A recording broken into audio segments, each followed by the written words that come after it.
Welcome to Your In Depth, where we walk through and break down our favorite fictional universes. I am Jacob. I'm joined here by Evan. Yes, sir. And today we are going to be covering the Clone Wars.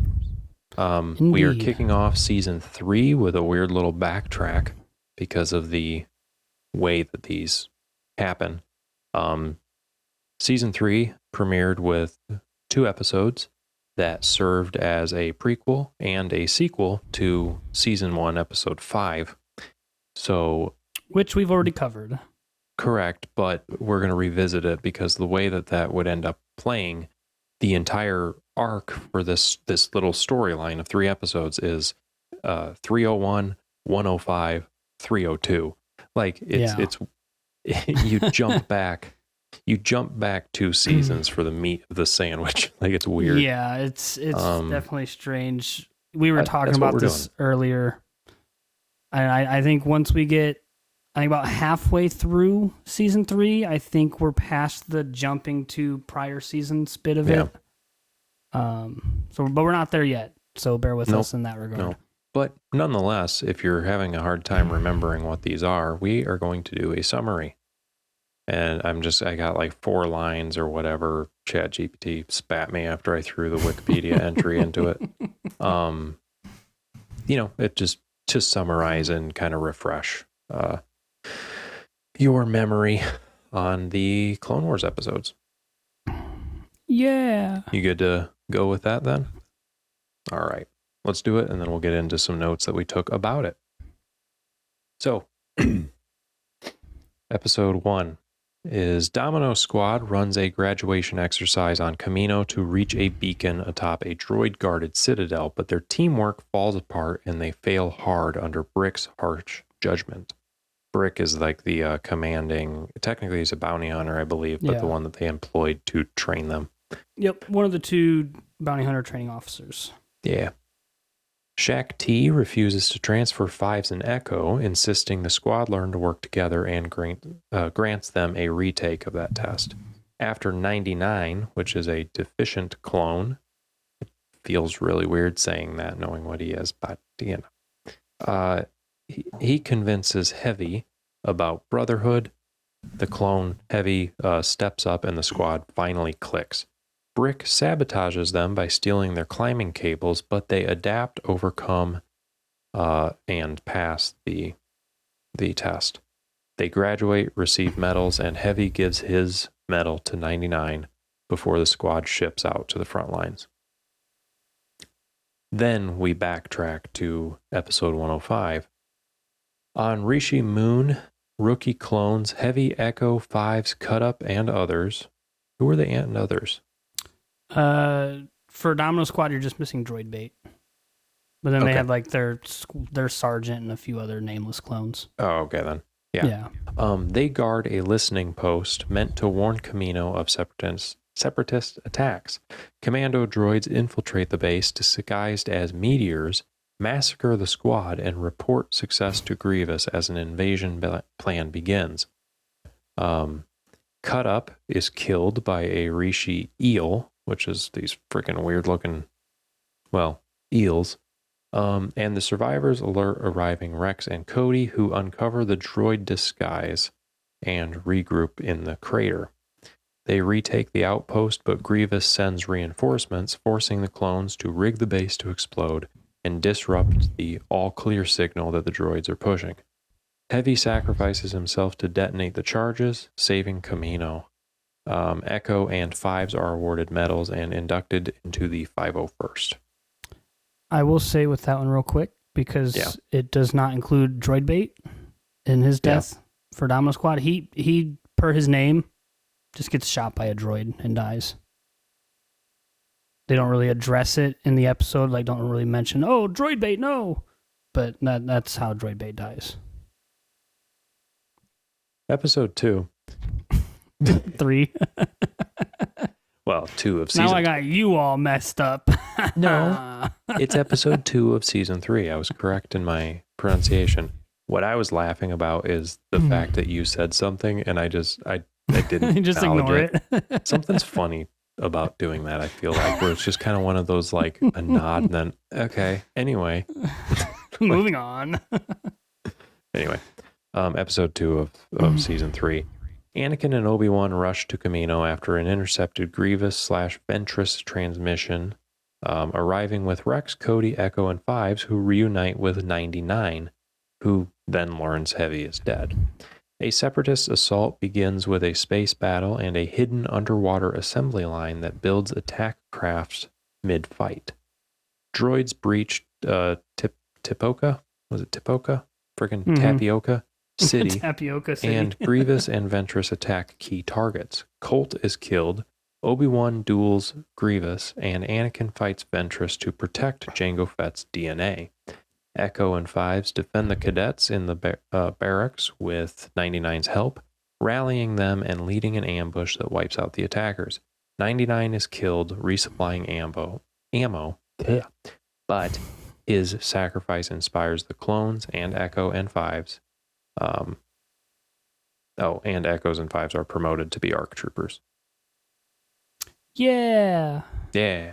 So anyway, we throughout this, actually, in the first episode, we kind of learn how some of the clones get their names, because it was weird. Like in the beginning, they're all calling out. It's like CT, whatever. And then it's like some of them have nicknames, some don't.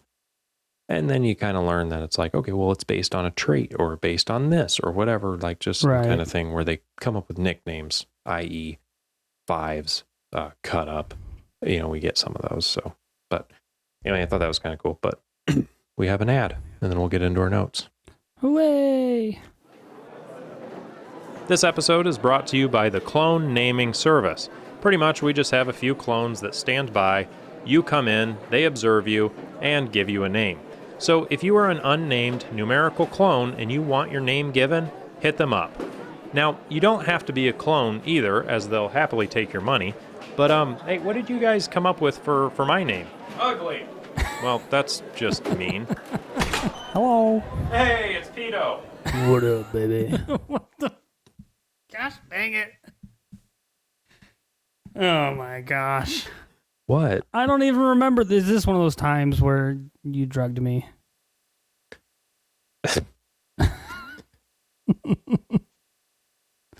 I don't remember this. I thought it was kind of weird in 301 where they were calling each other's numbers. Stop it. Stop ignoring me. What? No, I may or may not have just... Dude.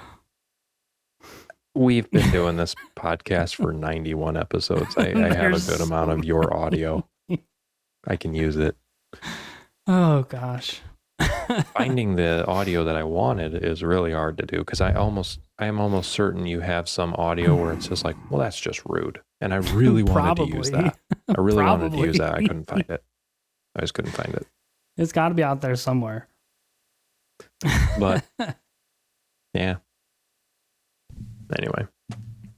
Well, if you want to start us off, Jacob, with our discussion of the episodes. Sure. So I already commented about their numbers. I included that earlier because I think that's like, I want to emphasize a key point if the ad is going to relate to it, like it makes sense. So that was my first note, just that they were kind of calling each other's numbers. And I thought that was kind of odd because it's like, I don't know. It's like, are some of them just kind of cool with like, we're just numbered, like we're just freaking, we're just meant to be slaughtered. We're going to put up a good fight and that's our purpose, but we're probably going to die. I wonder, because it's kind of like you said, where it's like some sort of feature or trait or action, for most of the clones kind of dictates what their name is going to be. So like you said, in the case of like Fives, his clone number is CT5555, so Fives makes sense. Or like Echo, he parrots every order that's given, so that makes sense. But then you get to someone like Droidbait, and I'm really curious what he had to do to get that name, because they were calling him Droidbait from the start. Yeah. Like, how messed up did he get throughout their training to get that name? That actually makes sense. No, that actually makes sense because these guys are like fresh in training. Right. Like, I mean, they haven't had a ton of like, maybe they haven't had a personality trait or something that's really like just stuck, like that they've given them a nickname yet. Right. Well, then, because you have like the captains and commanders and stuff, like you have Captain Rex or Captain Fordo or Commander Cody, Commander Gree. And as far as I know, at that rank, they get to choose their own name.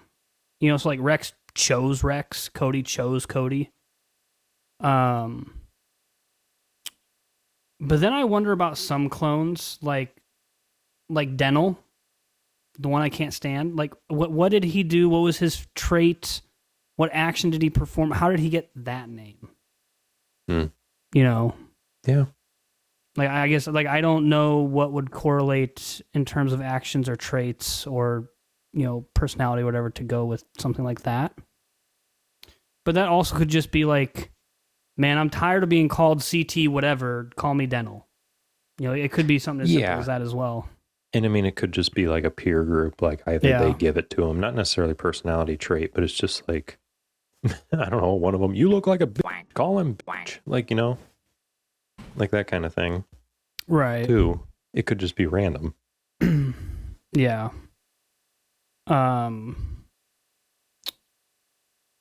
With the Domino Squad, though,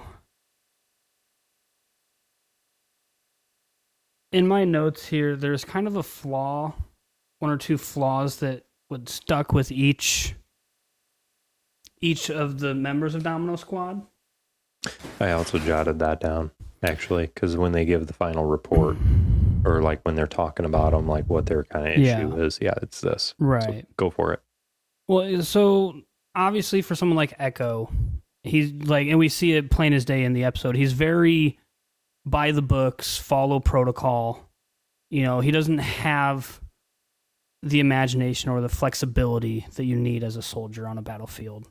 Yeah, it's like he never adapts to the situation. Yeah, in training, all of that's a controlled environment for the most part. So, like, protocol works there, because that's the training. But it's like once you got out into the battlefield, because, like, we see throughout all of Clone Wars how hectic the battlefields get for the clones. At this point in Echo's story, he would not survive a single day out fighting against the droids. He's just too rigid, stuck in the protocol of everything to. He just wouldn't survive. And then you have, excuse me, someone like Cutup, who's like making jokes mid training exercise. Like he just fails to identify like time and place, essentially. And that's what ends up getting him shot when they're trying to do their final assessment in this episode, because he's making a joke to I think it's Droidbait that he's making a joke to. I don't remember which one, but I think it's Droidbait that he's like making a joke and then gets blasted. But then you have someone like Heavy, and in these notes that I had, it says fear and desire to quit, which I don't really know if that the fear part necessarily fits with Heavy. He's just reckless, honestly. Like he doesn't. He fails to see the importance of the squad, and he only thinks of himself.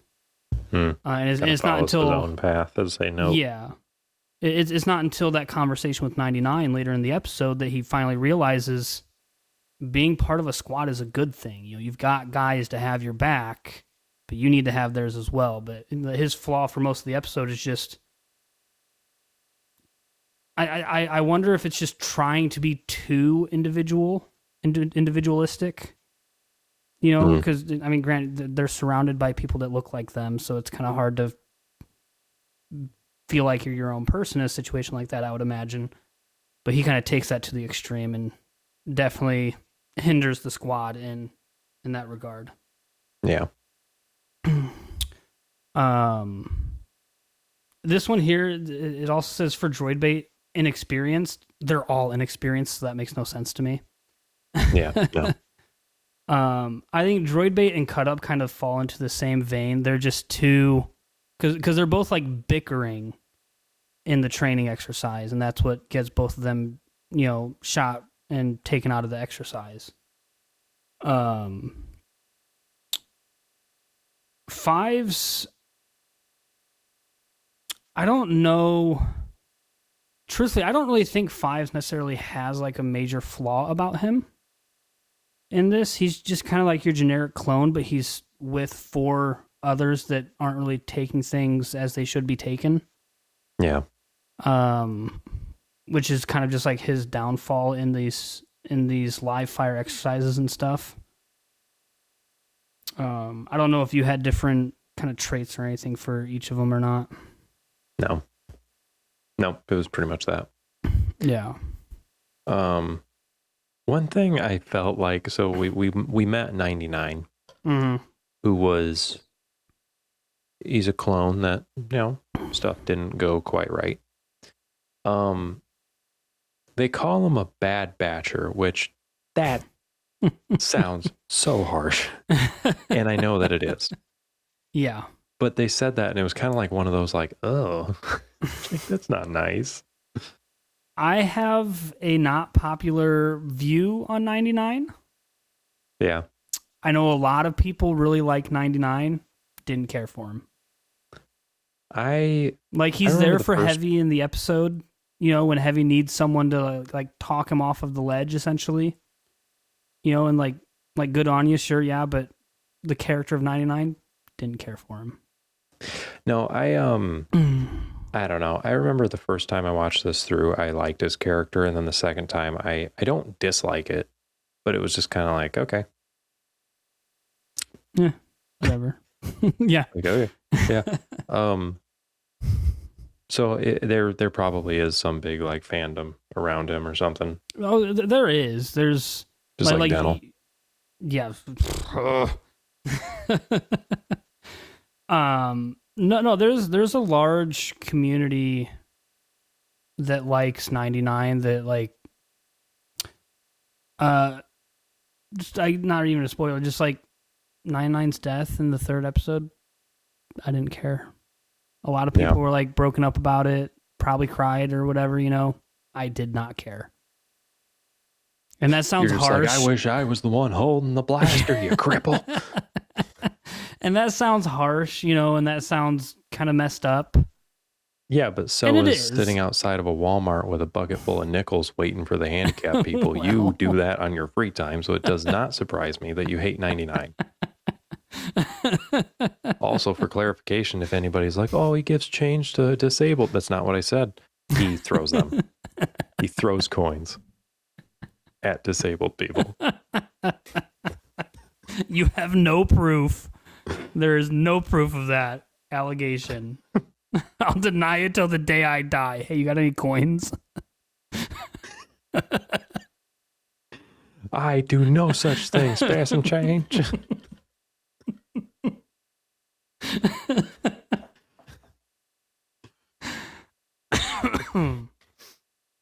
Oh man. Anyways, I will clarify too, though. It's not that I hate 99 by any means. I just don't see the appeal in like liking his character as much as some do. Yeah, his character just didn't didn't resonate with me at all. Yeah, he didn't have enough nickels ingrained in his skull. Well, I don't know. Have you seen his head? There might be something there. Maybe that's what's weighing down the one side.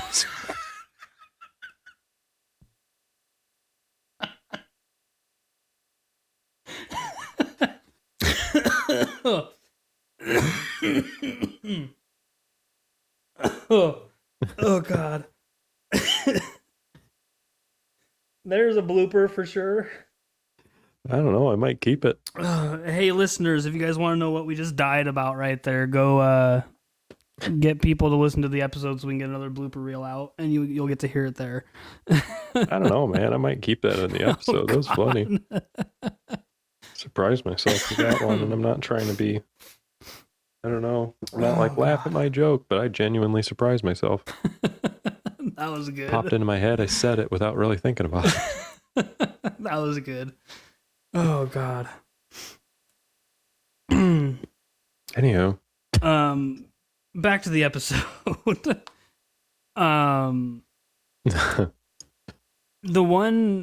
The other squad that is mentioned in this episode is Bravo Squad. Yeah. And we don't get any names for the clones of Bravo Squad. But when Bravo Squad does their like final assessment so they can graduate and go to the front lines, they set a course record for that exercise. And like Grant, you get to see it in the episode and you know they're working as a team and everything like that. But as we see Bravo Squad in this episode going through the exercise, for the most part, they just look like any other group of clones, you know, doing it. And so that just kind of makes me wonder, I kind of wish there was a third squad in the episode that's between the level of Bravo and between Domino. So we can kind of see like the comparison from like top tier, middle tier, bottom tier, aka Bravo, whatever, and then Domino. Yeah. I think that would have been kind of cool to include just so we could see the different levels of performance, I guess. Yeah. There was some joking between the two. I forget who it was. It might have been who was it? Was it Cutup in Domino? Domino, I would assume Cutup and Droidbait. I think it was them, but they were like in the sleeping quarters or the whatever afterwards, and the one's up there, and he's just like, "So I said, baby," and they, like whatever. Yeah. And he's like doing this like thing, and the other one's like, "You've never even met a girl." Like it's just I don't know. Yeah. But I thought that was funny. But the one thing you saying that about the other squad, Bravo Squad. Yeah. There was a Commander Colt's battalion name I thought was super cool. He's from the Rancor battalion. Mm-hmm. I thought that was neat. I don't know. I thought that was that's a really cool name. It's a cool name. Yeah. Yeah. One thing, because Colt is in this episode and we do see a few other ARC troopers kind of in the background, one interesting change that I thought was made from this Clone Wars TV show to before it came out was before the Clone Wars TV show came out, clones were made that were specifically made to be ARC troopers. Like that was not something you could gain. Just like a status or a path to achieve. It was like you were bred for this. Just like the Clone Commandos. And I think the Clone Commandos still holds true with the Clone Wars TV show. The clone is bred to be a commando. You don't like gain that position. That's just assigned to you when they like make you in their lab. Yeah. Whereas it's like literally a checkbox on an order form. Yeah, essentially, yeah. Whereas now with this arc here, with the third episode, we see that clones can just like get promoted to ARC trooper. Mm-hmm. And I don't really know how I feel about that difference. Truthfully, on one hand, it's like, okay, that's kind of cool. Like the clones can, you know, like rise up through the ranks, go into like a special forces, that sort of thing. But on the other hand, it kind of takes away from the meaning of being an ARC trooper, or at least the coolness of it. I don't even know if it really takes away. It adds to the meaning of being an ARC trooper because you did something to stand out, to become one. Whereas before it was like, these guys are ARC troopers. They are just simply better than the average clone. And then these guys are commandos. They are simply better than ARC troopers and the average clone. Where it's like, arguably now, when Echo and Fives in the third episode become ARC troopers, any average clone really could become an ARC trooper as long as they distinguish themselves on the battlefield. Yeah. You know. And like I said, I don't really know how I feel about that one way or the other. Yeah. I don't know. I can kind of see it adding meaning, because it's just like before, it's like these are better than the average clone. Now it's like they are the average clone, but they've done better. Yeah.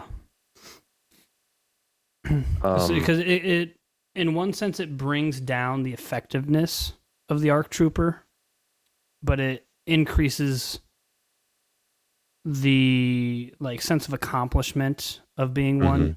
But like the skill level as a whole comes down, but the meaning behind it goes up. Yeah. We get some corny dialogue with 99 and Heavy. Thought that was really corny. But that kicks him into gear, and then he succeeds, and the cadets graduate. So I guess whatever. I guess it worked. Yeah, I mean, it's definitely corny, but it's not like it's not true, because it's like 99 talking about, you know, I wish I was part of a squad. You know, that's something special, and it definitely is corny for sure. But like you said, it's kind of what Heavy needed to hear in the moment. Yeah. I will tell you that it was, whether or not it was corny or not, it was still way better writing than one of the lines that opens our next episode, which is season 1, episode 5. There was a scene in it where they're talking about kind of the importance of being here on this moon and doing what we're doing, because if they get past us, they can attack the world where we were born, on our home world of Kamino. Did you really have to do that much information? I think that everybody there knows, and it was just such a weird, clear, like, hey audience, this is where we were born. I don't know. I hated how it was delivered. It sounded so unnatural to me. But that's season 1 of the Clone Wars for you, I suppose. Well, with that too, though, on one hand, I get why the clones refer to Kamino as their home world, right? Like that's where they were made. But on the other hand, as well, it's like that's not really your home world, because you don't have a home there. You are orphans. I mean, honestly, every single one of them is an orphan. Like, they don't have parents. They don't have a house waiting back on Kamino for them to come back to. They have, I imagine, because there's, like, the established Kamino guard clones, right? That we see in later seasons. They've got, like, the gray parts on their armor. And then they have to just have, like, barracks there that are just kind of, quote-unquote, rented out to whatever clone battalions come back to pick up more. You know, or those clones stay on the ships that they came in to get reinforcements or what have you. You know, and so it's like, I can understand why they call it their home world. So that's where they were made. They don't actually have like a true home. That's the closest thing they've got. And that's mentioned in several different episodes. You know, like a Rex or Cody or whoever will be like, Kamino, the closest thing to a home we got. You know, something in that vein of dialogue. But yeah, the amount of times that it's said throughout the Clone Wars, Kamino, our home. Oh, I hate to tell you, buddy. Hate to tell you. Not quite. I think that Venator up in orbit's about the closest thing to a home you got. Which is sad. That is just really sad. It truly is. When you really sit there and think about it. Who are you to sympathize with orphans? They're target number 2 with your nickel bucket. Anyway, of course, whatever.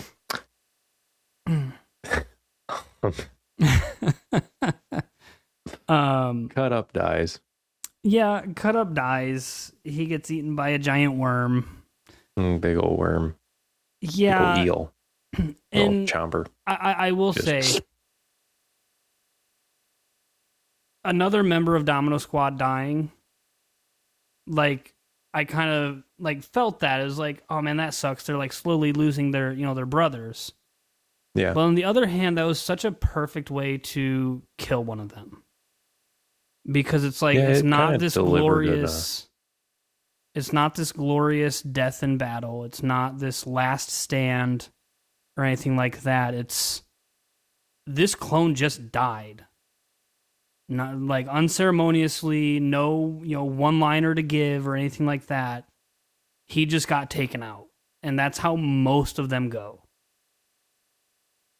Yeah. It also was kind of like shocking how it's like they're just kind of going along and it's like something's not right or whatever. And they just, it's like, oh, dang. Like, yeah. And it comes at a point where it's like, okay, these 4 made it out. They're safe. And then they're not. And it's just like, one of the things in my notes here was with Cutup's death, it's important because it's sudden, it's meaningless, there's no heroic speech, there's no warning, and it just telegraphs that war does not care who you are. If you die, you die.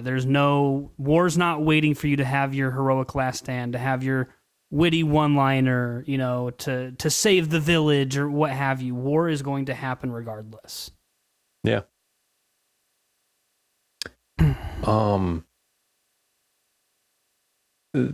Rex shows up, so is Cody, but they show up, and it's funny how quickly like Rex's judgment and the way he handles stuff is so on point. With because it comes up in the droid, the assassin droid, commando droid. Yeah, commando droid. That is in a clone trooper armor, and it's emulating their voice, and so it's like whatever, doing its thing, and immediately he's like, like this isn't quite right. And then I forget what happens. What was it that happened? The and droid, he just immediately was like, and just blasts it immediately. Rex says something along the lines of like, "Take me to the sergeant in charge," and the droid goes, "Roger, Roger," and he just shoots it right then and there. Yeah. I will say though, with that, I do enjoy the dialogue between Rex and Cody as they're coming down right before that scene happens. Yeah. Where they're like landing and they see there's no like deck officer out there at the landing pad.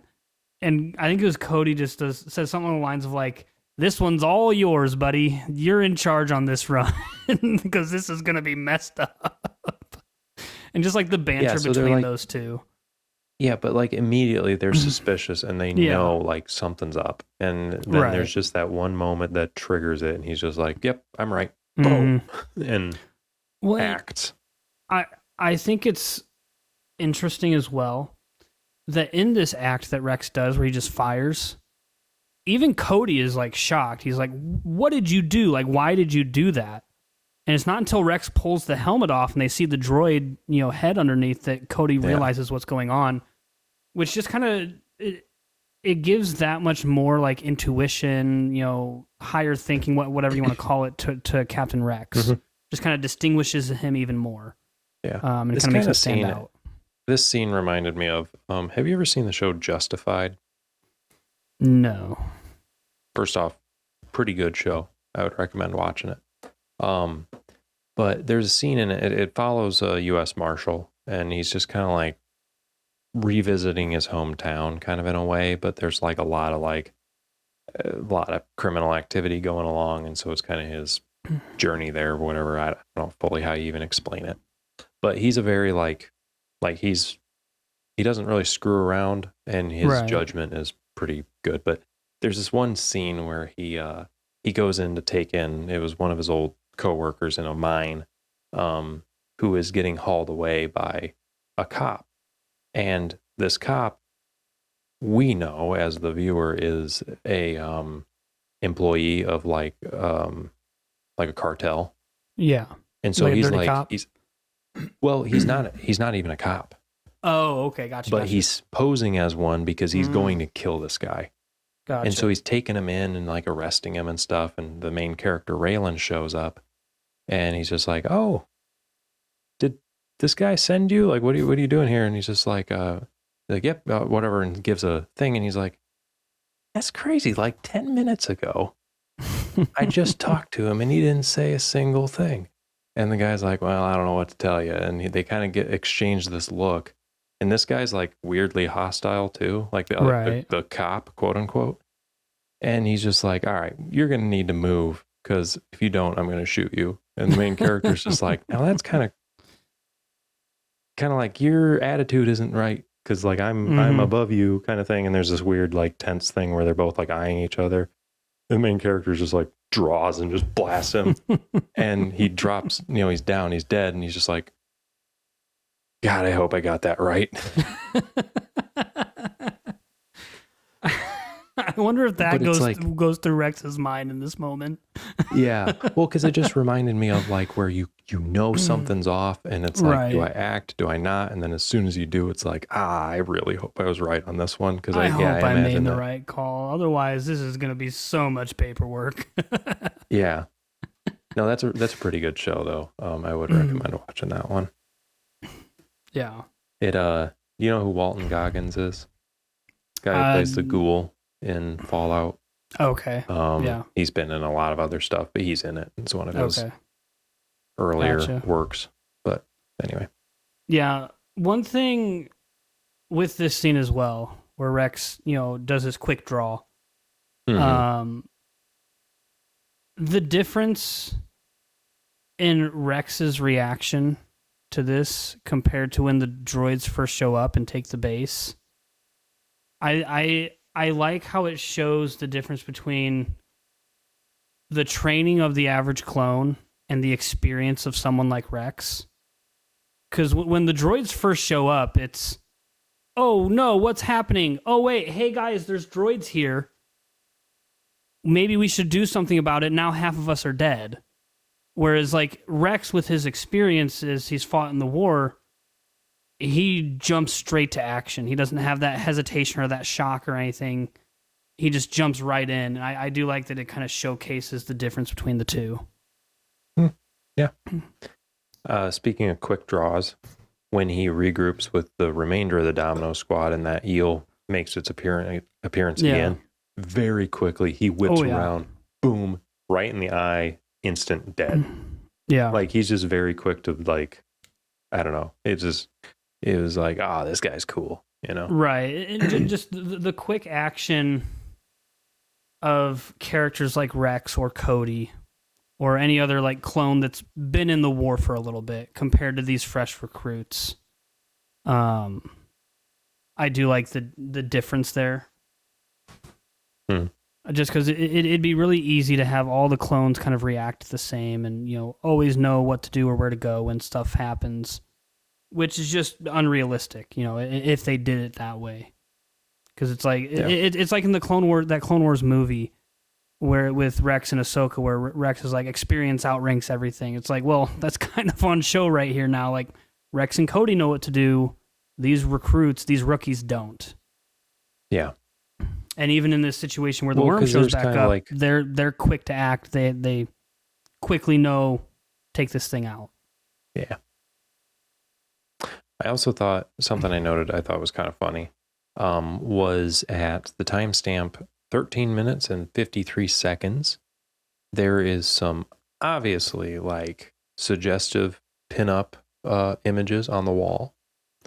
There was of the base. There was I noticed a Twi'lek, which is kind of like it's in the background. You can see the form, and she's like in a dancing kind of like borderline pole dancing kind of a stance, but then there's some other one next to it, and it's just like, like I don't know, but I noticed that. It was kind of funny. And I can say this, whether it be our modern military or futuristic military clones, some things are pretty common. I couldn't tell you how many times I'd go into a buddy's room and they'd have some sort of poster or something on their wall. Yeah, no, I imagine that it's one pretty was universal. Yep. No, that was pretty spot on. Heck, you go into any machine shop around here, it seems like, and there's bound to find one. But anyway, I just noticed that. I'm like, but I will say too with this episode, and it just kind of goes back into that vein that I've been saying of like Rex and Cody knowing what to do, the recruits not. They're Rex and Cody realizing and establishing that retaking this base is impossible, and the time that it takes for them to come to that conclusion is very quick. And I do like that they are very quick to act, and they come up with a pretty good plan very fast. Well, it does show the how much experience, or whatever you want to call it, changes and modifies their intuition, because you even see it when at the end of this episode where they are, or maybe is it this one that they're promoted at the end? They're like inducted into the 501st at the end of this one. Yeah. At the end, they're like, but sir, we failed our mission. Yeah. It's like, that they probably would have continued the uphill battle. Right. That was to just try to, whereas the three of them, yeah.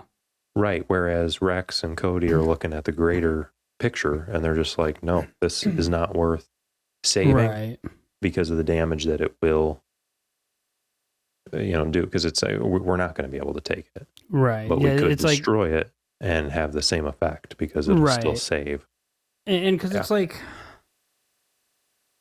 even if by some miracle, the 5 of them took out all the commando droids, right, and recaptured the base, and then they somehow miraculously held off the droid reinforcements that arrive, right?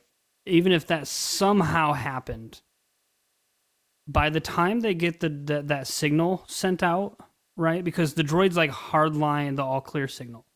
Like they mess with the signal and just hardline that so it cannot be, changed. By the time that happens, the General Grievous is invading Kamino. Yeah. And Obi-Wan and Anakin do not have time to get back there for the 3rd episode in the arc to defend it, and Kamino falls. And that's if they could manage to take out all the droids and hold the base, and then also rewire the signal, if any of them even have the knowledge of how that would even work, which it's not even guaranteed that they would. Yeah. Playing right into Invasion of Kamino, the way that they achieve that is, Heavy sacrifices himself and blows it up. Yeah, and Heavy does get a pretty cool, fight sequence here, with he kind of goes out in a blaze of glory. Back. Yeah, which is really cool. I did want to comment, though, on, you had mentioned it, that kind of final line of the episode where Echo and Fives are like, well, we failed our mission, our base was destroyed. Yeah. And that just reminds me of a Medal of Honor recipient that I actually got to meet this guy. He was super cool. And he was telling his story where he and one of his other, a fellow Marine, were driving into a village, grabbing guys, driving out, driving in, driving out, while taking fire the whole time, like enemies jumping on their vehicle, trying to get at them type, like the stuff you would expect to see in movies that you would say, that's far-fetched, that's out there. Like, this dude lived it, right? And their whole goal was to get to this one point to save other Marines that were pinned down that couldn't get out. Well, I think it was 5 or maybe 8 hours, they're going back and forth, and they're grabbing, some allies and, pulling them into their vehicle and getting them out. They have to change vehicles multiple times because their Humvee gets shot up so bad. By the time they reach the guys they were intentionally trying to save, they're all dead. And so even he says, I didn't deserve this award. My goal was to save these guys, and I didn't. I don't deserve this. But he struggles to recognize the 50 or 60 other people that he saved. Yeah. And so it's in this, Echo and Fives, we lost our base. Our squad is dead. We failed our mission.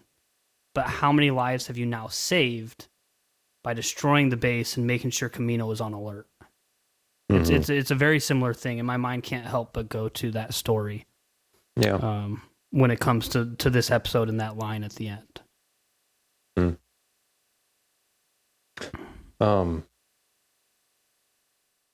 moving on to the next episode, though. Kamino is invaded. Yeah. It's a pretty action heavy episode. Not really a ton going on. It's kind of like a back and forth, and we already explained the summary of what happened. So it's kind of like I didn't have many notes, but what I did write was that the droids, the droid that, like, you know how they have the spiral thing they smash in, they offed so many test tube babies. Oh my god, yeah, they did. Because like one or two of them just punches through the side of that like dome, right, of the city. And yeah, there's that scene where they just all come crashing down. Just crashing down. And, yeah. So many. Yep. And the whole point of the invasion, there's like two different objectives of the Separatists here, right? Like Ventress has her objective and Grievous has his. Kind of going off of, you know, the clone babies getting taken out. Ventress's goal here is to like make sure no more of those can be created. Like she's going after the DNA, the Jango Fett DNA, whereas Grievous is just kind of here to kill clones. Like that's not part of Grievous's mission. Is he doesn't care about the DNA sample. He just wants to kill clones. Yeah. And so I do kind of find it interesting that you've got two different commanders for the same side, and their goals are just so very different. Yeah. What was who was the clone that Ventress freaking slammed around, yoinked, and then pulled right into her lightsaber before kissing him and killed? Like that was Colt. Okay, yeah, that was Colt. Yeah. I don't. I remember seeing this episode when it first came out, and I think they put the part of it back in there on Disney Plus. But there for a while, they took out the part where Ventress pulls him back in and like gives him a kiss as he dies. They took that out. I think it was Cartoon Network was like, you can't show that part of it. And so they had to cut that little like 2-second part of the scene. Yeah. But I will say Colt goes out like a badass, really. Like, honest, like everybody else is dead around him, and instead of like cowering or running away, he goes on the attack. You know, he goes out pretty epically. It's no what's his name? The Coruscant Guard commander. It's in a later season. He has like his final stand with the minigun. It's not quite on that level. I don't know if you remember that scene or not. We'll get to it later on in our coverage. But it's not quite to that level of, you know, going out like a boss, but Colt goes out pretty epically, in my opinion.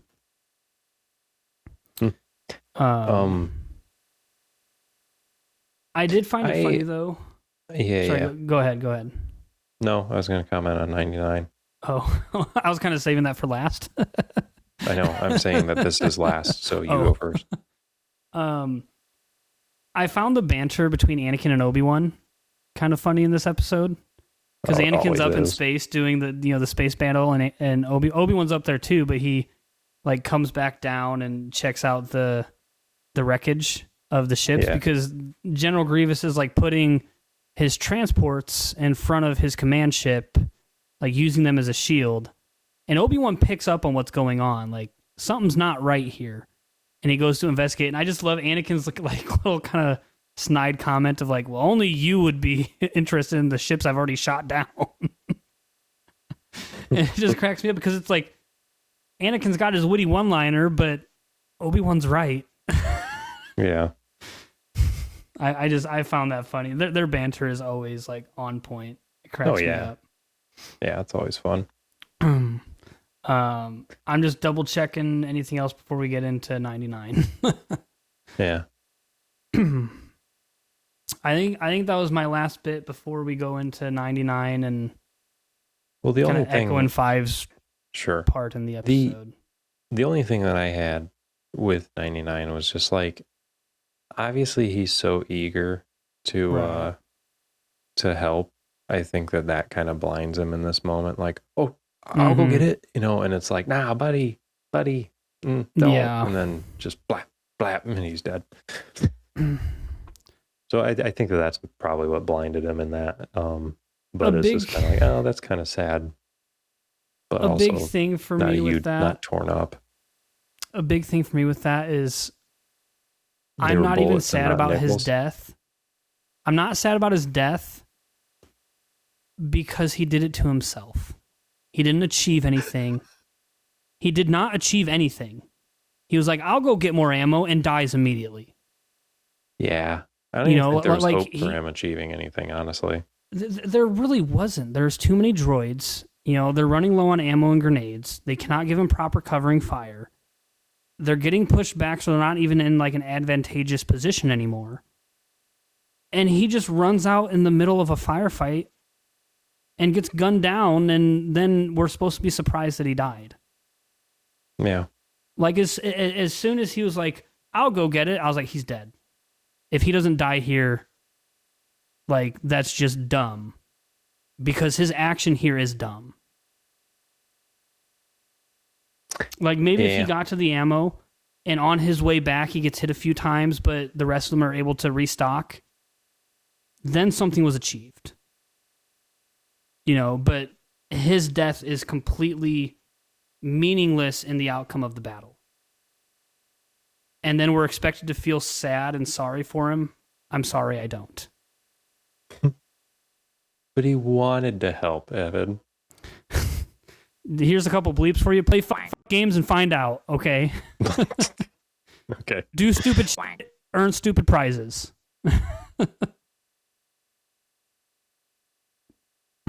Like, he doesn't even have armor on. No, well, he doesn't. Like Echo or Fives or Rex or Cody, who have armor on. And for those that don't know, the armor actually does do something. Like all the clone troopers or stormtroopers that you see get shot in Star Wars, a good 50% of them survive unless they completely lose the battle, because the armor, for the most part, disperses the energy across it so it doesn't kill them. And so it's like if Rex or Cody or Fives or Echo were the one to go and try and get the ammo, they get hit.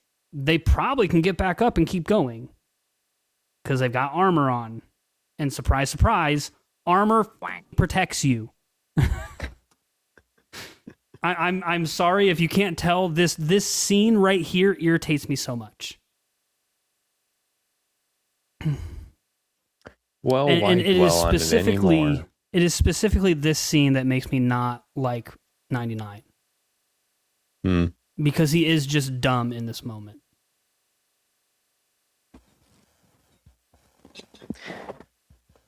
Yeah, it's not thought out. It doesn't make me hate the character like you do, but I guess there's that pre-existing hatred for disableds for you. So the thing here, though, is on one level it's thought out, on another level it's not. From the producer's standpoint, this is thought out. This is a clone that has never been able to contribute. He wants to contribute. He wants to feel like he's a part of something. Yeah. And someone that's in that mindset, the actions of 99 here makes perfect sense. Yeah. But it's once you get into the character where it's not thought out. Like, the character himself has not thought out his plan. Oh, correct. Yeah. Yeah. But from like the production standpoint, it makes sense. This is the action someone in his position would take. Yeah. And so, like, I can respect it from that angle of it, but the character himself bothers me.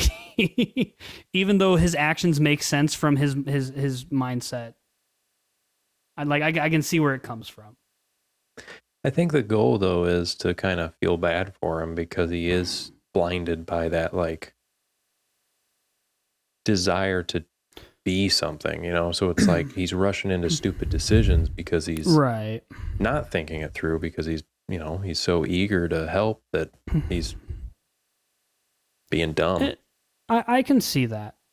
I can definitely see that. My counter to that would be he's disabled. Well, no, my counter to that would be 99 has only ever been on Kamino. Yeah. Right? And we see in season 1, episodes 1, 2, and 3, with the Malevolence, that the Malevolence goes after a medical outpost in the Outer Rim. Right? So the Republic has medical outposts across the galaxy. Where do most of the clones get hurt probably go? Probably back to Kamino. So, like, there's no way 99's not seeing what happens to clones in this war. So, so it's not like he just doesn't know better. He's probably heard how many different stories, just like, mopping the floor or whatever that he has to do as a maintenance clone. He's probably heard how many different stories of a clone doing something stupid and getting shot for it. Or a clone trying to do a heroic last stand and it not working out, or, what have you. Because it's not like this is the first, month of the Clone Wars. This has been going on for a little while now. Yeah. And so, again, on one level, I can see why, like, I can feel bad for him on that level of, like, never really belonging. Mm-hmm. But at the same time, he's had to have heard enough stories by now to know that the action he takes here is not a wise action. Yeah. That's my argument. Well, Evan, what's your low point? I don't think I need to say. I think we just spent about 10 minutes going into my low point of this arc right here. No, what's your high point, though? My high point is actually something we didn't mention in this coverage. Because we stuck on the clones and didn't really talk about Anakin or Obi-Wan hardly at all.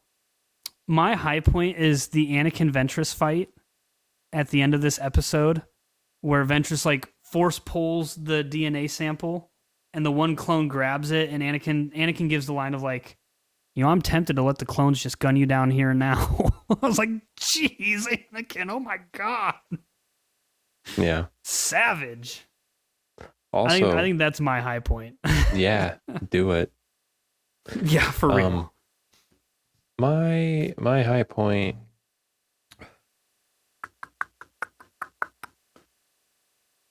I don't know.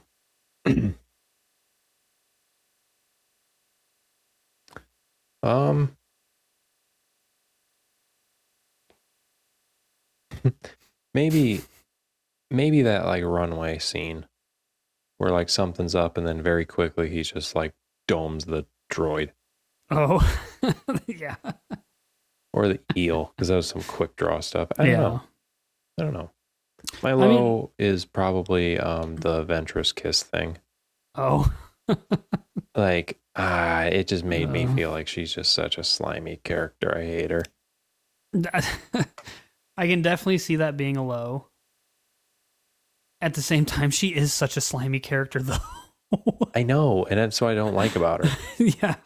But, like, the force pull into the lightsaber was that was pretty cool. Yeah.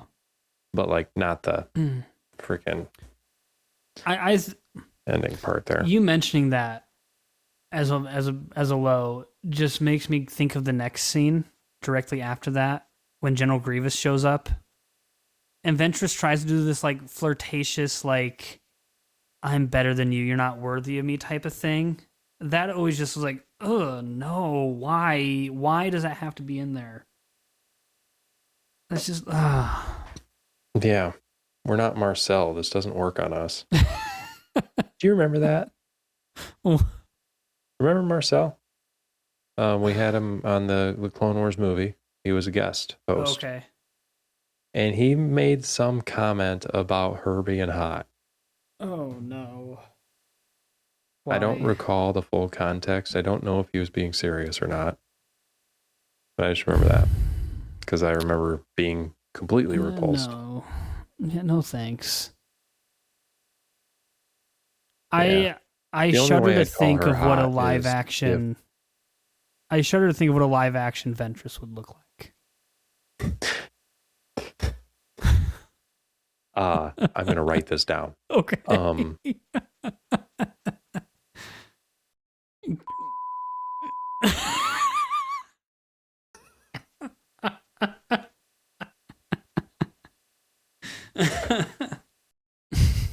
But back to the episode, though. No, the whole Ventress being like trying to be seductive thing just throws me off so much, because it's like back in the Clone Wars movie when Obi-Wan shows up at that like monastery where Anakin and Ahsoka go to get Jabba the Hutt's son, and then it's like an Obi-Wan Ventress duel going on. Like Obi-Wan being like flirtatious is like kind of funny because he's mocking her, you know. But she tries to be like that like mocking, sarcasm. Flirtatious back. Right. But she tries to do it back, and I just don't think it works for a character like Ventress. For someone like Obi-Wan, who is just consistently like witty and snarky and, you know, quick one-liners and whatnot, it works because like the character's been established for that. But I don't think Ventress has been established for that like kind of flirtatious mockery. Well, I just don't think it works. She's kind of like supposed to be this like Sith assassin. And so with that, you kind of have this more dark and like serious kind of tone to the character where it kind of does go against this like, or at least the seductive part or the attempting that goes hand in hand with that to equal slimy and not a good character. Right. Or a good character, but not a likable, you know, like. Yeah, like the writing of the character is good, but it gives that slimy, gross, evil feel to it, which it should. That's I would say that's clearly what they're aiming for.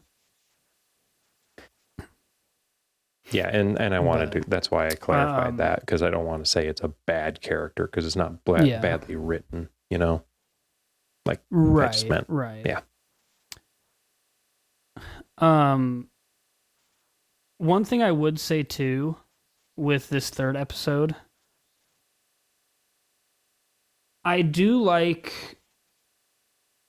when Fives and Echo show up at the barracks and they find those 5, like, clone cadets, like the kids. I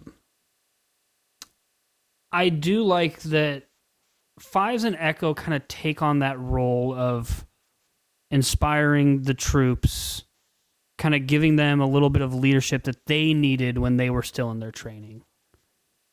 Yeah.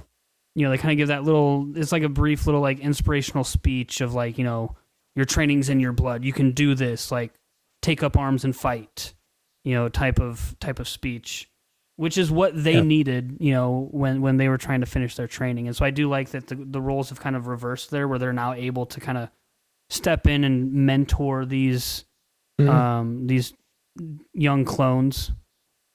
I do like that. I think that's a nice touch to put into the episode. It kind of helps round out their characters as we move on to different arcs before we get to see either of them again. Yeah. I agree. Well, I don't have anything more to say. With that, though, I think I would... the arc overall, because we've had some arcs that we're not terribly big fans of. What's your take on the arc as a whole?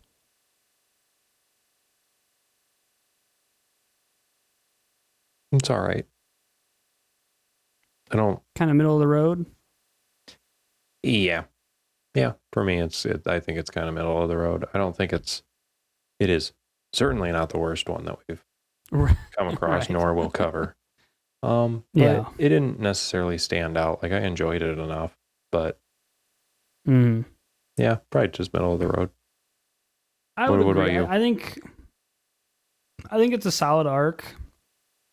I would definitely say, like, I don't think there's a whole lot of weak points in this arc by any means. That's true. But when you have arcs like the Umbaran arc that's coming up, or even truthfully like the Malevolence arc, I think is a phenomenal arc. When you have some of them on like those levels of arcs, this one kind of gets pushed to the side because it's not quite on the same level. Yeah. But not bad by any means. I do like the action sequences, especially in the third episode. Yeah, I agree with that. Because the third episode really focuses on the clones. And like I said before, whenever it's like, you know, clones in battle or clones doing whatever. I always enjoy seeing them on screen. Yeah, of course. Well, I say we're done. Yeah. If you're down. I don't have anything more to say, so. Yep. Quick reminder, every 1,000 downloads, blooper reel. Get those Apple reviews or those the Apple comments in, reviews in, so we can do a live stream if you guys want to interact with us as we break something down and go over it. If you want the rest of Jacob's sea shanty from the coverage of Rings of Power, work on those. Is that Spotify? Yeah, downloads? Spotify follows. Yeah, Spotify follows. We're pretty close, actually, on Spotify for that. So if you want that... Oh, yeah, because I set it at 500. Yep. Make Jacob write a whole song. Yep. You act as if I don't have it already written. Yeah. I don't. But... Oh, my goodness. I bet you do, don't you? I bet you've got it in some little folder deep down in the back of your office. Nah, I don't. I realize that we are lagging at this point, so I think it's good to be done. But yeah, definitely what Evan said regarding the downloads and all that stuff, because those are kind of checkpoints that we would like to do something with the audience. But, Yep. Bye. Deuces.